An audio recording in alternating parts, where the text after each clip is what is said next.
from me. So today, we're continuing at looking at the law number 1 for behavior change, which is make it obvious. Make it obvious. Paramahansa Yogananda, the great yogi who wrote the autobiography of a yogi. When I was a teenager, I grew up with that book in my house. My mom had yoga books laying around her house. She was a yoga teacher in the late 70s. And so we had all these strange looking books sitting around the house. Little did I know that one day I would be reading those books.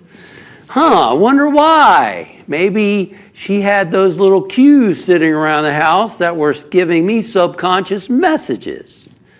Yep, Mama knew what she was doing, even if she wasn't going to read them.